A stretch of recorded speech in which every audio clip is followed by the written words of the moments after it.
গুন্ডামি করবে না, দিলীপ ঘোষ হচ্ছে বড় গুন্ডা কেউ নাই। গুন্ডামি করবে না, দিলীপ ঘোষ হচ্ছে বড় গুন্ডা কেউ নাই। গুন্ডামি করবে না, দিলীপ ঘোষ হচ্ছে বড় গুন্ডা কেউ নাই। গুন্ডামি করবে না, দিলীপ ঘোষ হচ্ছে বড় গুন্ডা কেউ নাই। গুন্ডামি করবে না, দিলীপ ঘোষ হচ্ছে। দিলীপ ঘোষের থেকে বড় গুন্ডা কেউ নেই, সব বন্ধ করে দেব। দাঁতনে বিস্ফোরক দিলীপ ঘোষ। বিজেপির দ্বিতীয় প্রার্থী তালিকাতেও প্রার্থী হিসেবে তার নাম নেই। তাহলেও প্রচারে কমতি নেই দিলীপ ঘোষের। মেদিনীপুর লোকসভার বিভিন্ন প্রান্তে প্রতিদিন কোনো না কোনো পথসভা করছেন তিনি। দাঁতনে পথসভা করতে গিয়ে বিতর্কিত মন্তব্য দিলীপ ঘোষের। সাংবাদিকদের বিভিন্ন প্রশ্নের উত্তরে তিনি বলেন, ক্ষোভ রাগ তো টিএমসির ওপর প্রচুর রয়েছে, সেটা পুরনো লোকেরা জানেন, উনি তো নতুন এসেছেন, উনি জানেন না। যত দাদাগিরি সব বন্ধ করে দিয়েছি, আগামী দিনে বন্ধ করব। ওনারা যদি মনে করেন দাদাগিরি করে ভোট করবেন, গুন্ডামি করবেন, তাহলে দিলীপ ঘোষের থেকে বড় গুন্ডা আর কেউ নেই, সব বন্ধ করে দেব। বৃহস্পতিবার পশ্চিম মেদিনীপুর জেলার দাঁতন বাজারে চা চক্রে যোগ দিয়ে তৃণমূলের লোকসভা কেন্দ্রের প্রার্থী জুন মালিয়ার বিরুদ্ধে এমনটাই ক্ষোভ উগরে দিলেন বিজেপি সাংসদ দিলীপ ঘোষ। কি বক্তব্য বিজেপি নেতা দিলীপ ঘোষের, আসুন শোনাই। তো টিএমসির উপর খুব আছে, আর টিএমসির পুরনো লোকেরা জানে, উনি তো নতুন এসেছেন, জানেন না এখনো। এখানে যত দাদাগিরি সব বন্ধ করেছি, আর আগামী দিনেও বন্ধ করবো। ওনারা যদি মনে করেন দাদাগিরি করে ভোট করবেন, গুন্ডামি করবেন, তো দিলীপ ঘোষ হচ্ছে বড় গুন্ডা কেউ নেই। সব ভারত মাতা কি। এছাড়া মমতা বন্দ্যোপাধ্যায়ের ভাই স্বপন বন্দ্যোপাধ্যায় সহ একাধিক ইস্যু নিয়ে মন্তব্য করলেন বিজেপি সাংসদ দিলীপ ঘোষ। শুনুন কি বলছেন তিনি। দেখুন, এটা ওদের পারিবারিক ব্যাপার, সম্পর্ক রাখবেন না রাখবেন। এতগুলো ভাই বউকে যদি টিকিট দেন, এটা দিতে পারবেন। পার্টিটা তো পরিবার নিয়ে পার্টি, প্রপার্টি এটা ব্যানার্জি ফ্যামিলি। ছিন্ন করে দিলেন, কারণ টিকিট চেক কি অন্যায় করেছেন?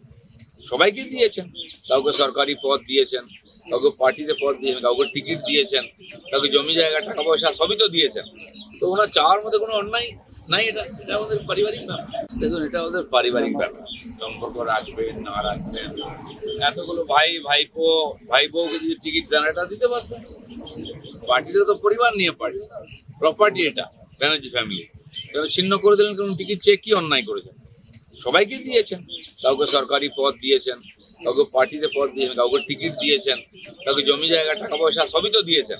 তো ওনার চাওয়ার মধ্যে কোনো অন্যায় নাই, এটা আমাদের পারিবারিক ব্যাপার। এদিন দাঁতনের বলভদ্রপুরে একটি সোলার বাতি স্তম্ভের উদ্বোধন করেন। এলাকার মানুষের কাছ থেকে অভাব অভিযোগ শুনেছেন। স্বাস্থ্যকেন্দ্রে চিকিৎসক নেই, জগন্নাথ এক্সপ্রেসের স্টপেজ চেয়ে আবেদন করেন। এর জবাবে দিলীপ জানান, স্বাস্থ্যকেন্দ্রে কেন চিকিৎসক নেই, কেন বিদ্যালয়ের শিক্ষক নেই, সেটা দিদি বলতে পারবেন। কেন্দ্র টাকা পাঠালেও সেসব লুট হয়ে যাচ্ছে বলেও অভিযোগ তোলেন তিনি। এছাড়া অভিষেক ব্যানার্জি, অর্জুন সিং সব ইস্যুতেই মন্তব্য করেন দিলীপ ঘোষ। শোনাবো কি বলছেন বিজেপি নেতা দিলীপ ঘোষ। যে চুরি করবে তার বিরুদ্ধেই তো লাগবে, কই দিলীপ ঘোষের বিরুদ্ধে লাগে না? সিপিএম এর এত নেতা আছেন, কংগ্রেসের এত নেতা, তার বিরুদ্ধে কেন লাগে না? এ কি করতে চোখে দেখা যায়, বাড়ি গাড়ি ফুটানি দেখলে বোঝা যায় যে মালগড়ি আছে। সমস্ত জায়গা থেকে পুলিশকে লাগিয়ে রাখা হয়েছে পয়সা তোলার জন্য। একটা ছোট চায়ের দোকানদারও আজকে টাকা না দিয়ে ব্যবসা করতে পারে না। পার্টির নেতা ছোট থেকে বড় সবাই, হাজার হাজার কোটি টাকা লুট হচ্ছে, সরকারি টাকা বেসরকারি টাকা, এ সবাই জানে। তো সেটা যদি খোঁজ খবর করে অপরাধ কি আছে? যদি আপনারা কিছু না করেন, ভালোই, কিছু হবে না, আর নাহলে তো জেলের ভাত খেতেই হবে। অর্জুন সিং বলছেন যে আমি বিনা টিকিটে রেলে উঠি না, আমি তাই নির্দলে দাঁড়াবো না, আমি কিন্তু দাঁড়াবো ভোটে তৃণমূলের বিরুদ্ধে। উনি ঠিক করুন কোথায় দাঁড়াবেন, কি করবেন, বা কোনো পার্টি নিশ্চয়ই দাঁড়াবেন। দাদা দাঁতনে এসেছিলেন, রাজনীতি করেছেন, উনি জানেন পরিস্থিতি। দাদা দাঁতনে এসেছিলেন, সাধারণ মানুষের একাধিক অভিযোগ, স্বাস্থ্যকেন্দ্র হয়নি, রাস্তা হয়নি, একটা ট্রেন দাঁড়াতো সেটা দাঁড়ায়নি। স্বাস্থ্য কেন্দ্রে ডাক্তার নেই, সেটা আমি ঠিক করবো না। স্কুলে মাস্টার নেই, সেটা আমি ঠিক করবো না, দিদি ঠিক করবে। তার জন্য কেন্দ্র টাকা দিচ্ছে, লুট হয়ে যাচ্ছে। যারা 500 টাকা নিয়ে খুশি আছেন, তারা তো এই কথা বলার অধিকার রাখেন না। ভোটের দিন নির্ধারণ হয়নি, অথচ অভিষেক বন্দ্যোপাধ্যায় 16 তারিখে বেলদা জনসভায় জুনুমালিয়ার সমর্থনে আসছেন। ঠিক আছে, ওনারা ডিক্লেয়ার করেছেন, প্রচার শুরু করে দিয়েছেন। আমাদের পার্টিরও আমরা দেওয়াল লিখন করছি, কর্মী বৈঠক করছি, ছোট ছোট প্রোগ্রাম করছি। আমার তো আগের থেকে প্রস্তুতি থাকে। তাও ওনাদের ক্যান্ডিডেটকে লোক এখন দেখবে। দিলীপ ঘোষ তো পাড়ায় পাড়ায় ঘুরে বেড়ায়, দেখানোর কিছু নেই। লোক কাকে ভোট দেবে জানাই আছে, দেশের জন্য ভোট দেবে লোক, কোনো ব্যক্তিকে দেখে দেবে। আপনি একটা কটাক্ষ করেছিলেন যে সুন্দর মুখ দিয়ে ভোট হয় না, তিনি জুনুমালিয়া বলেছেন যে সুন্দর মুখটা নয়, আমার সুন্দর মনটাও আছে। একবার সুন্দর মুখ দেখে মেদিনীপুর লোক ভোট দিয়েছিল, আর কোনোদিন দেখতে পাইনি। টিভিতেই দেখতো, পেপারেই দেখতো। সেই জন্য আমি মনে করে দিয়েছি, সুন্দর মুখ দিয়ে রাজনীতি হয় না, সিনেমা যাত্রা হতে পারে। যত এগিয়ে আসছে লোকসভা ভোটের সময় ততই যেন সরগরম হয়ে উঠছে রাজ্য রাজনীতি। আমাদের প্রতিনিধি শাহজাহান আলী কি প্রতিবেদন তুলে ধরলেন শোনাবো আপনাদের। মেদিনীপুর লোকসভা কেন্দ্রে বিজেপির প্রার্থী তালিকা এখনো ঘোষণা হয়নি, তা হলেও প্রচার কিন্তু বিজেপির অব্যাহত। প্রচারে জেলার এ প্রান্ত থেকে ও প্রান্ত অব্যাহত রেখেছেন সমস্ত কর্মসূচি মেদিনীপুরের সাংসদ দিলীপ ঘোষ, কিন্তু তার বাকযুদ্ধ তার সাথে সাথে অব্যাহত। মেদিনীপুর লোকসভা কেন্দ্রের এই সাংসদ দিলীপ ঘোষ এখনো পর্যন্ত বিজেপির প্রকাশিত দ্বিতীয় তালিকাতেও স্থান পাননি, কিন্তু তার প্রচার ঝড় অব্যাহত, সেই সঙ্গে বিতর্কিত মন্তব্য। গত এক সপ্তাহ ধরে মেদিনীপুর শহরে এবং সংলগ্ন এলাকায় দিলীপ ঘোষকে প্রচার করতে দেখা গিয়েছে। গত মঙ্গলবার মেদিনীপুর শহরে পঞ্চুচক এলাকাতে একটি ছোট্ট পথসভা করতে গিয়ে বিতর্কিত মন্তব্য রেখেছিলেন দিলীপ ঘোষ, তা নিয়ে রীতিমতো চর্চাতে এসে গিয়েছিলেন। আবার সেখানে ওই দিন মঙ্গলবার সন্ধ্যায় দিলীপ ঘোষ যখন পঞ্চুচকে একটি পথসভা করছিলেন, ঠিক সেইখানেতেই পাশ দিয়ে আরেকটি ছোট্ট বাইক মিছিল যাচ্ছিল তৃণমূলের মেদিনীপুর লোকসভা কেন্দ্রের প্রার্থী জুন মালিয়ার সমর্থনে।